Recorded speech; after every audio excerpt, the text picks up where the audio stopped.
Welcome to Dramas, Dreams, and Drollery. My name is Mark. I am the creator of this channel and all of the material presented on it. Be advised that while I offer my works to you at no cost for your enjoyment, I nevertheless retain the copyright to them. In the 1930s, Hollywood made a number of humorous films which they labeled screwball comedies. The story I'm about to offer you would literally qualify to join their ranks. It's a tale about petty thieves associating with lunatics, and it's hard to distinguish the sane from the insane. I hope you enjoy it. Here is Crookies and Quackers. Bevo Burris first felt the sting of the law in Miss Rasmussen's third grade class. Caught in the act of stealing an apple from Jenny Swedlow's lunchbox, the errant child received a severe verbal rebuke and a letter home that Bevo managed to intercept before it reached parental hands. Classmate and best friend Harry Genovese had his initial encounter with the law the following year. Forging his father's name to a crudely scribbled note excusing him from school yielded 2 days of after-school detention, and in addition, Mom made the boy say 100 Hail Marys. In ensuing years, the pair, usually in concert, performed one act of misconduct after another. At school, they pilfered purses and lockers, and from younger pupils they extorted money. Frequent truancy gave them opportunities to commit burglaries outside of school. Snared repeatedly by officials, they were counseled, cajoled, and caged, but to no avail. Bevo and Harry would not change their ways. In the 10th grade, they dropped out of high school. Tired of trying rehabilitation, the truant officer simply stopped pursuing them. By this time, the boys had gained considerable notoriety in their hometown of Worcester, Massachusetts. To local people, the names Bevo and Harry were synonymous with criminality and stupidity. Many citizens referred to them as the sappy sinners. Stories about their zany antics became legion. They landed in prison for the first time after conviction for assault and attempted robbery of a middle-aged woman.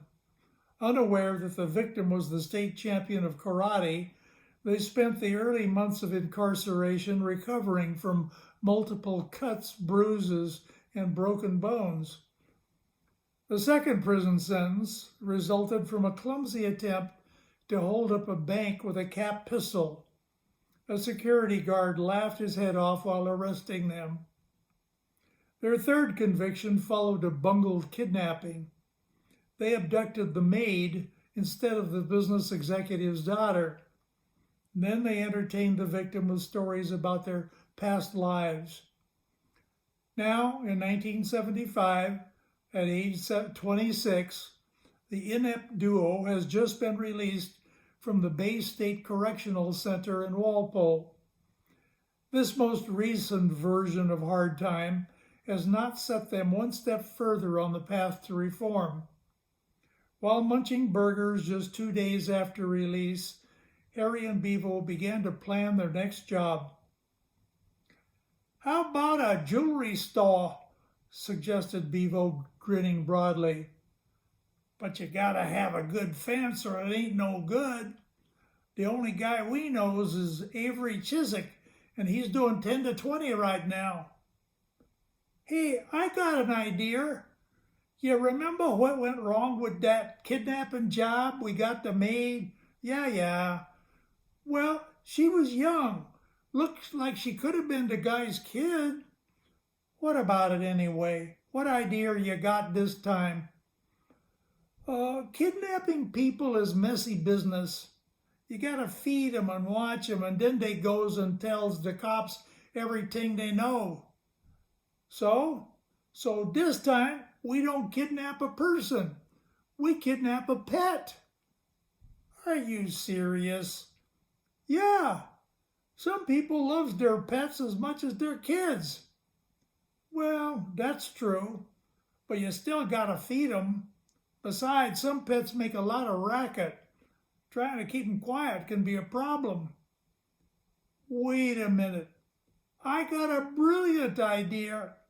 This'll be the perfect crime. We don't steal a dog, a cat, or a bird. We steal a pet rock. Pet rock? Yeah, some of these guys with money has got rocks for pets. We take one of them and we ain't got nothing to worry about. Rocks don't eat and they don't talk. All we got to do is write a ransom note and collect the money. Bevo, you is a smart man. I don't give you enough credit for brains. That's a brilliant idea. Now all we got to do is find some rich guy who owns a pet rock. That's easy. We go to Macy's department store. That's a place where they sells them pet rocks. And we hang around till we see some rich person buying one. Then we follow him home. That's real smart thinking. After we follow him home, we grab the rock, right? Nope. We want to get lots of money. So we wait maybe 2 weeks before we grab it. You knows why? We want to give them time to love that rock. They're going to give it a name and play with it and get real attached to it. And then when our ransom note arrives, they's going to break down in tears and say, "We gotta pay." I never heard nothing so beautiful. You's a genius, Bevo. I didn't know you had it in you. Finding the proper counter at Macy's proved to be a simple task, even for the limited brains of the sappy sinners. However, selecting a target for their extortion scheme was more challenging. In the first place, few people bought pet rocks. Secondly, purchasers of the product didn't look wealthy. Harry rejected candidate after candidate with the words, "Ain't classy enough." Late on the second day of the stakeout, the miscreants made their choice. A matronly woman in chic clothing bought some expensive perfume. Almost as an afterthought, she included a pet rock in the purchase. During the transaction, the buyer said something to the sales clerk. Harry assumed her comment to be something like, "Isn't it adorable?" He would never have accepted the lady as their mark had he known that her actual words were, "This is a gift for my cleaning woman. I hope our dog doesn't pee on it." Unaware of this statement, the thieves followed their victim home. The sight of her Mercedes passing through the gates of a palatial estate convinced the pair that they had selected the proper subject. Bevo said to Harry, "Now we gotta be patient. 2 weeks from Saturday ought to be perfect. These rich people always go out on Saturday nights to the society events and such." For once, Bevo was correct. The Sullivan Mayhews had an engagement in Boston on the designated evening.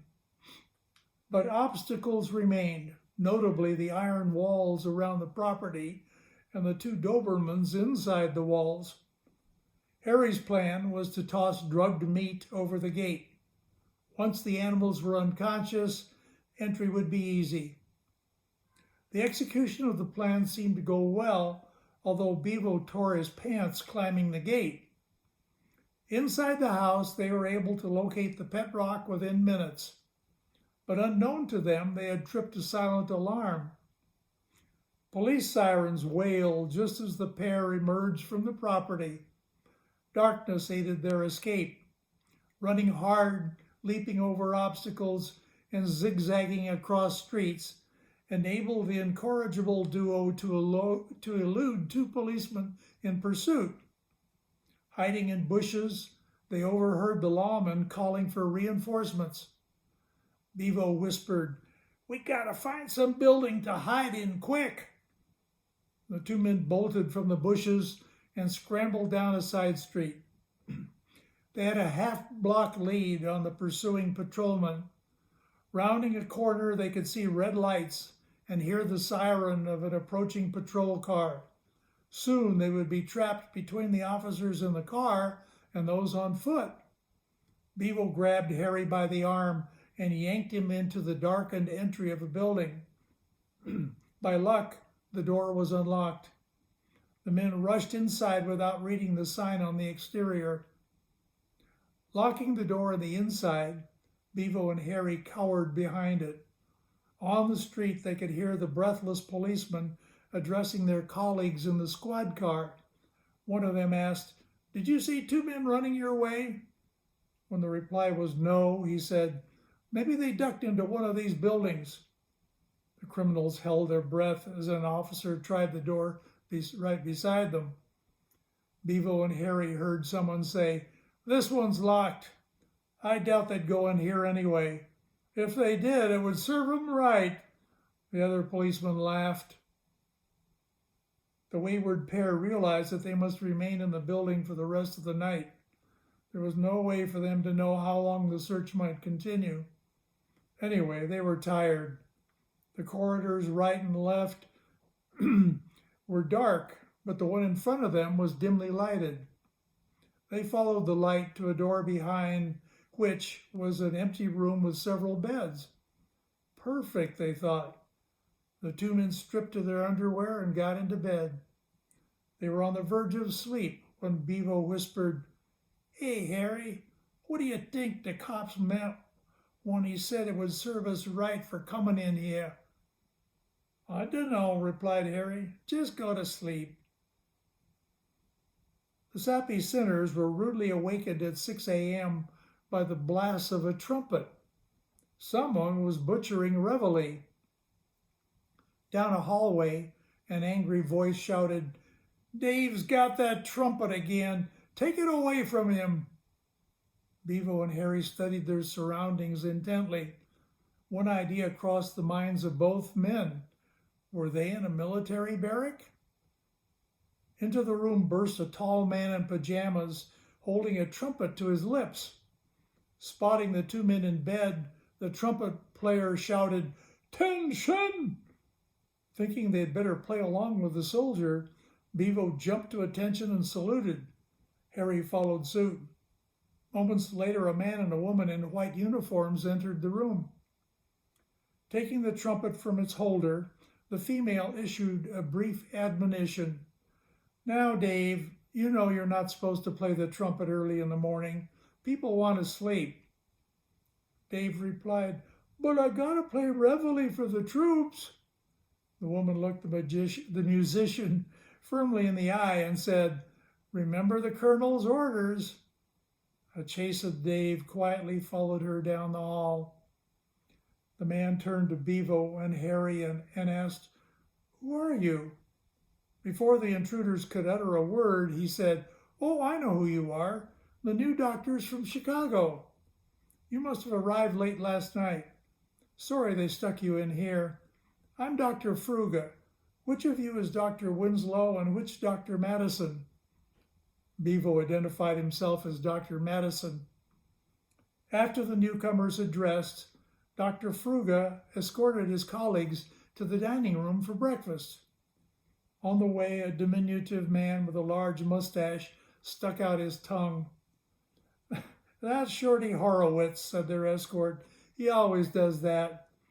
By the way, I commend the two of you for playing soldier back there with Dave. You're very perceptive people. Here at the Institute, we found that that's the best way to deal with him. He's incurable.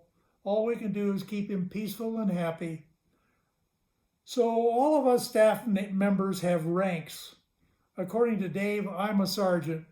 You should know that he's a corporal."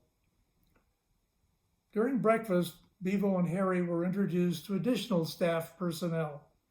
Afterward, they were assigned rooms and scheduled to meet with Dr. Kozinski, the director, at 11:30 a.m. In the interim, Dr. Hannawalt gave a tour of the facility. As they moved about, the mock medical men kept looking for an escape. but nearly every door and window had locks. Just as they were concluding that flight might not be easy, Hannibal ended the tour with a suggestion that they explore on their own. However, he issued a caveat. It would be best to stay off the 5th floor. That was no problem for Bevo and Harry.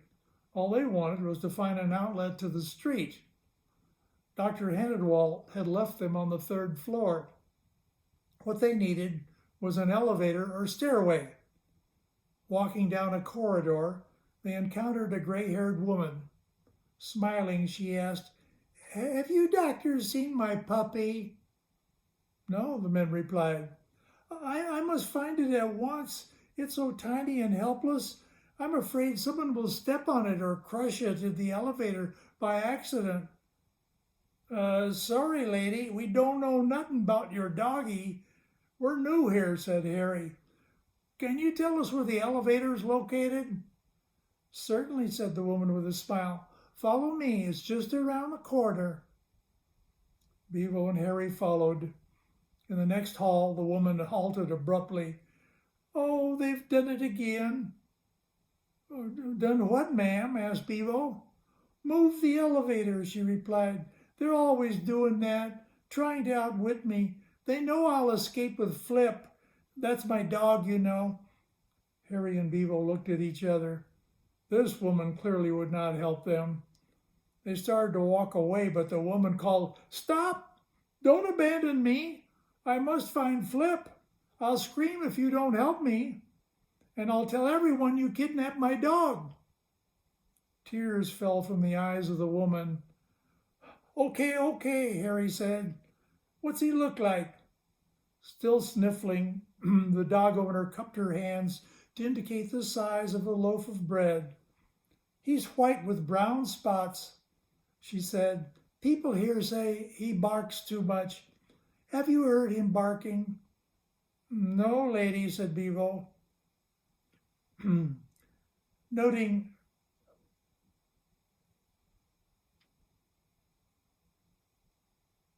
Excuse me just a second. Noting the cooperative behavior of the doctors, the woman took control of the search. To Bevo, she said, "You go to the right." Directing Harry to the left, she said, "Remember, his name is Flip. Oh, he likes to be scratched behind the ears." For the next 20 minutes, the miscreant pair played dog catcher. Generally on their knees, they scoured the entire 3rd floor in search of the missing animal.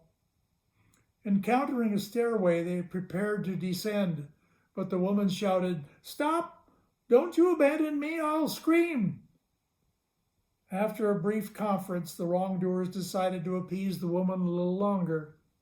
So they resumed the search, calling out, "Here, doggy, here, Flip." Sometime later, Dr. Hannawalt reappeared. "There you are," he said. "It's time for the interview with Dr. Kaczynski. I see you've been with Muriel." "Yes, she's been looking for her lost dog," said Bevo. Dr. Hannawalt laughed and said, "She's been seeking it for the past 17 years. Among the staff here, we make jokes about where it might be located." Dr. Miriam Kaczynski, the director, was an austere woman, perhaps 60 years of age, who obviously wished to pass for 25. A long black wig and heavy makeup gave her a grotesque appearance. During the introductions, she blew smoke rings around the newcomers from an extraordinarily long cigarette holder. When Harry coughed, the woman squinted her eyes, pursed her lips, and gave a slight smile. To the pair she said, "Don't make me defend myself. We psychiatrists absolutely need some vices. Don't you agree?" Both men nodded while trying to suppress the urge to cough. Opening her eyes very wide, the doctor stared momentarily at Harry before speaking. "Dr. Winslow, I'm a great admirer of your work. I read with interest your recent paper in the Journal of Psychiatric Research. In view of your background, you will unquestionably enjoy your experience here. On the 5th floor, we have two of the most intriguing patients ever found in psychiatric institutions. A young man named Brendan Willig believes that he is a brilliant psychiatrist. Knowing much of our terminology and methods, he continually tries to psychoanalyze the staff.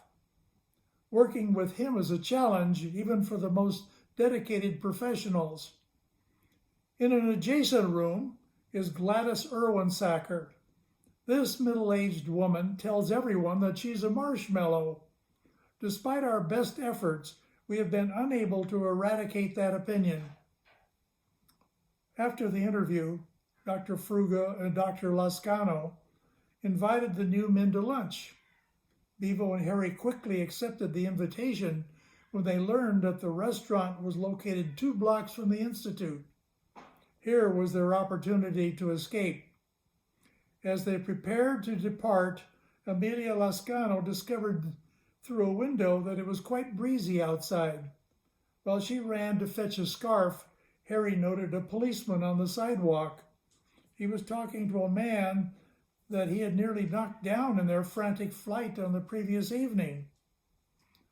If he and Bevo were to exit at this time, the man would surely identify them to the cop. So when Amelia returned, Harry said, would you mind if we took a rain check on your offer?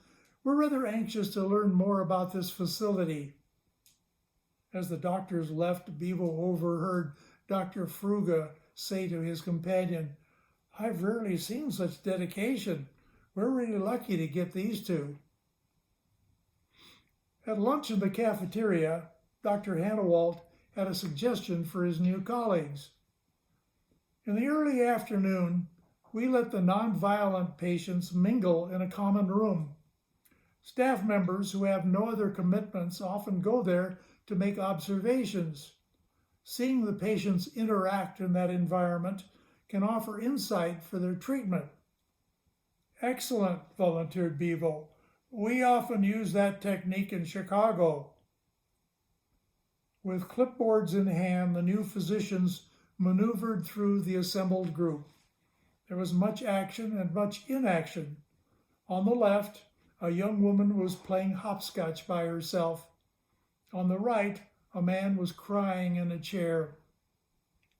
Thinking it best to assume an active role, Harry introduced himself to the disconsolate one, who, without looking up, identified himself as Seth. Why you crying? Asked Harry. Someone stole my beer, replied Seth.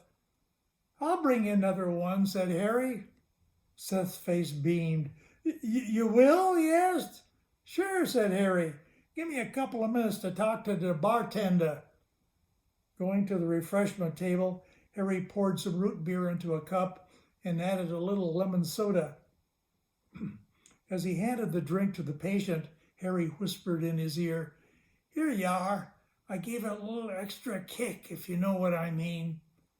Giggling, Seth took a big gulp. He liked putting one over on the staff. Having observed Harry's success, Amelia Lascano told Arnold Hannawalt, Dr. Winslow is very clever. Did you note that he even adopted the speech of the patient? Meanwhile, another male patient with a highly formal manner and an excellent command of the language was addressing Bevo. Pardon me, sir. You must be a new doctor here. Let me introduce myself. I'm Aaron Brookhurst. In reality, I too am a doctor, but through some mix-up, I've been confined as a patient. After a proper investigation, of course, you will surely conclude that I am telling the truth. When you arrive at that decision, please do everything in your power to liberate me. I am highly anxious to resume my own private practice. The words were uttered with such sincerity that Bevo didn't know how to respond. In contrast to the other inmates, this man appeared to be sane and credible. Could he be telling the truth? For an instant, Bevo considered how he and Harry might allow the man to escape with them. And then Aaron said, In the meantime, Would you ask the president to stop calling every day? It's quite annoying. Elsewhere in the common room, a woman named Iona Dors persuaded Harry to play patty cake. When they reached the line that said, "Throw it in the oven for baby and me," the woman laughed and hit Harry in the face with a fist. "Ha ha, fooled ye," she said. The victim's instinct was to retaliate in kind, but he managed to restrain himself. Backing away, he bumped into a drooling Namil Lakesh, who spilled his soda over Harry's pants and shoes. Shelby Owens, standing nearby with a soda in his hand, burst into laughter. As Harry bent over to dry his shoes with a napkin, Shelby poured his soda on the inclined head. Now the entire common room burst into laughter. Fortunately, Dr. Hannawalt came to the rescue of the distressed man. It was 3:30 by the time the unlucky one had showered, received new clothes, and reunited with his friend. Conferring quickly, Bevo and Harry agreed to wait until darkness before attempting to escape.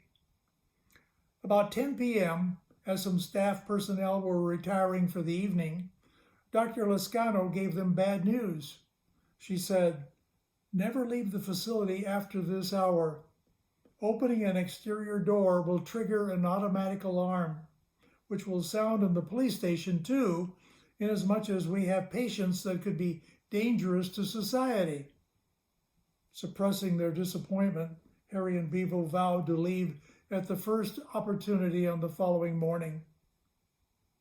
Earlier, in the late afternoon, Miriam Kaczynski had telephoned Dirk Griffith, director of the Chicago Psychiatric Institute. She said, "Hello, Dirk. Nice to hear your voice again. I'm calling to tell you how happy we are that you sent Doctors Winslow and Madison to us early. They are outstanding professionals." "What's that? They're still in Chicago?" "I see. Please describe the real doctors to me." The next morning, Bevo and Harry were on the verge of leaving the building when Dr. Hannawalt intercepted them and accompanied them to breakfast. During the meal, Dr. Lascano arrived with a message. "Dr. Kaczynski wishes to see the two of you in her office right after breakfast." With Dr. Hannawalt at their side, the impostors were compelled to keep the appointment. The director greeted the pair with a big smile. She said, "Well, I trust you gentlemen are becoming acquainted with our institution?" Bevo replied, "Yes," and Harry nodded. Then the director made a surprising proposal. "Today I thought you might like the opportunity to observe our two unusual patients. Is there anything you would like to do to prepare for the encounter?" With your permission, Dr. Kaczynski," said Bevo, "I'd like to take with us the patient named Adam Brookhurst. He and Brendan Willick both claim to be psychiatrists. Viewing the interaction between them might be illuminating." "Brilliant suggestion," said Kaczynski. Half an hour later, the director escorted Bevo and Harry to a hallway on the 5th floor. Outside a room, she informed the pair that she and Dr. Hannawalt would observe the interview through a one-way mirror. "We are highly interested in your techniques," explained Kaczynski. When a nurse brought Aaron Brookhurst, the sham physicians accompanied him into the room of Gladys Erwinsacker. The patient was seated on a table despite the presence of chairs. "Good morning, Miss Erwinsacker," said Bevo. "I'm Dr. Madison, and these are Doctors Winslow and Brookhurst. We'd like to ask you a few questions." "Yes," said Harry. "For instance, why are you sitting on the table instead of a chair?" "Well, there really is no proper container in this room for us marshmallows," replied Gladys. "I just thought I'd be cleaner up here farther from the floor." "What sort of container would you prefer?" asked Bevo. You call yourself a doctor. Isn't it obvious that we marshmallows like to be in plastic bags? Or perhaps swimming in a pool of hot chocolate? Asked Aaron with a smile. Gladys's face brightened at once. At least one of you understands, she said. Do you feel that you've been treated well here? Asked Harry. Not really, the woman replied. The staff at this place doesn't understand us marshmallows. Of course not, said Aaron. They don't grasp that marshmallows are sociable creatures who need to be with others of their kind. All those sweet bodies bundled tightly together in a package. Oh, you do understand, exclaimed Gladys joyously. I haven't seen any plastic bags around here, said Harry. How about if we put you in a box? No, that wouldn't do, declared Aaron. Marshmallows are much too delicate. They bruise easily. You're wonderful, doctor, said Gladys. Next, the three doctors entered the adjoining room. Brendan Willig received them with warm greetings. He said, I'm delighted to see the three of you here. Dr. Winslow, I'm especially pleased to meet you. Perhaps later we can discuss your theory of erotic levitation. But first, I think I should call to your attention a minor problem that I detect in you. Surprised, Harry said, I have a problem? Yes, said Brendan. The symptoms are subtle. Most physicians might not notice, but I have a very perceptive eye. There's a certain pallor in your cheeks and a darkened ridge over your eyes. It's quite possibly a psychosomatic condition, probably originated in the anal stage of development. Tell me about your potty training. Did your mother give you severe tongue lashings when you soiled your pants? Harry stammered out, Well, Before Harry could respond, Aaron said, Pardon me, Dr. Willig. It's coincidental that you made that diagnosis, for as we were approaching this room, I detected a slight irregularity in the gait of Dr. Madison. From previous experience, I suspect that he may suffer from hypergangliosis, another psychosomatically induced condition. Bevo whirled around and said, I got some fancy disease? Now that I get a better look at you in this light, said Aaron, it is clear to me that you are in the third stage of the ailment. Is that bad? Asked Bevo. Assuming a sober mien, Aaron replied, I'm sorry to inform you, but it's very bad. By the way, Dr. Willig, did you notice the change in language? He said dat instead of that. According to the Iverson Index, he's borderline fourth stage. A bewildered Bevo weakly muttered, I didn't know I had nothing. It's getting worse by the minute, noted Aaron. Please sit down and relax. As Harry and Bevo both sat down, Dr. Kaczynski entered the room. Smiling, she instructed the hapless pair to remain seated and requested the two patients to accompany her. 15 minutes later, she placed a call to the Chicago Psychiatric Institute. Dirk, I'm so glad I reached you. I have a crisis on my hands. The two men who call themselves Doctors Winslow and Madison are clearly imposters. Your people should arrive tomorrow. I'm so afraid of the scandal and lawsuits that may result. My reputation and that of the institution are in jeopardy. Actually, the situation is much worse than I have described. I'm convinced that the imposters are not only fake practitioners, but escaped mental patients themselves. To compound the problem, two of our inmates are in reality brilliant psychiatrists. We've been holding them against their will for years.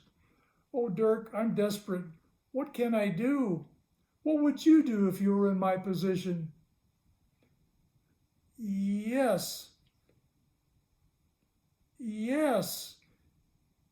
Yes, I'm certain you're correct. And you won't tell anyone about this? Oh, thank you so much. After hanging up the phone, Dr. Kaczynski called Dr. Hannawalt into her office. To her associate, she confided, Arnold, we have a serious situation here. You were with me in the observation room. Obviously, we've made some egregious errors. To avoid lawsuits and protect our reputation, we'll need to correct the records at once. Admit these two men who call themselves Winslow and Madison as patients. Give them new names and let the files show they have been with us for some time. Furthermore, add Brendan Villig and Aaron Brookhurst to our staff. Don't just give them back pay. Add a bonus. We want to keep them happy so they won't sue. Finally, when the real doctors Winslow and Madison show up tomorrow, tell them with a laugh that two of our patients believe they are Winslow and Madison. Kaczynski pushed her chair away from the desk and relaxed. To Hannawalt, she added, You know, Arnold, there's satisfaction in making things right. End of story. Though it may be hard to believe, in 1975, some people in America were really collecting pet rocks. The fad lasted less than a year. On February 1, I shall upload for your benefit the narrative of a young man who's caught up in a less zany, more grim adventure, not of his own making. It is called Oblivious Odyssey. Thank you for watching Dramas, Dreams, and Drollery.